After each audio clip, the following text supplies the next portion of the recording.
Hi everyone, welcome to Beginners Cooking A to Z channel.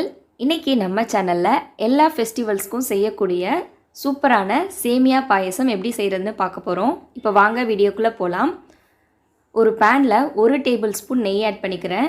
நெய் நல்லா உருகுனதும் கொஞ்சமா try நட்ஸை roast பண்ணி எடுத்து வச்சுக்கலாம். நான் இன்னைக்கு முந்திரி அண்ட் உலர் திராட்சை எடுத்திருக்கேன்.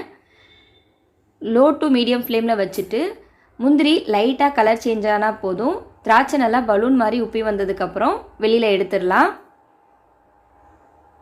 அதே panல 1 கப் சேமியா ஆட் பண்றேன். இப்போ இதையும் நம்ம ரோஸ்ட் பண்ணி எடுத்துக்கலாம். ஏற்கனவே வறுத்த சேமியாவா இருந்துச்சுனா ஒரு 2 நிமிஷம் லோ ஃப்ளேம்ல வச்சு ரோஸ்ட் பண்ணிக்கோங்க. அப்படி இல்லனா 5 மினிட்ஸ்க்கு லோ ஃப்ளேம்ல வச்சு கலர் சேஞ்ச் ஆயிட்டு அதோட அரோமா வர்ற வரைக்கும் நல்லா ரோஸ்ட் பண்ணி எடுத்துக்கலாம். நெக்ஸ்ட் ஒரு பெரிய பாத்திரத்துல 2.5 கப் நல்ல திக்கான மில்க் ஆட் பண்ணிக்கிறேன்.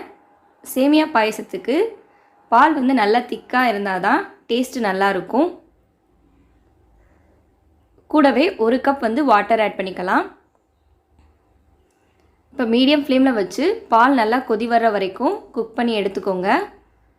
பால் நல்லா பொங்குனதுக்கு அப்புறம் நம்ம சேமியாவை உள்ள சேர்த்துடலாம். இப்போ ரோஸ்ட் பண்ண சேமியாவை ஆட் பண்ணிக்கோங்க. சேமியா ஆட் பண்ணதுக்கு அப்புறம் மீடியம் ஃப்ளேம்ல வச்சுட்டு 5 to 7 மினிட்ஸ்க்கு குக் பண்ணி எடுத்துக்கோங்க. நல்லா மிக்ஸ் பண்ணிட்டே இருங்க, இல்லைன்னா அடி பிடிச்சிரும். சேமியா நல்லா வெந்து வந்ததுக்கு அப்புறம் 3 ஏலக்காயோட சீட்ஸ் மட்டும் நம்ம ஆட் பண்ணிக்கலாம் ஃப்ளேவருக்காக.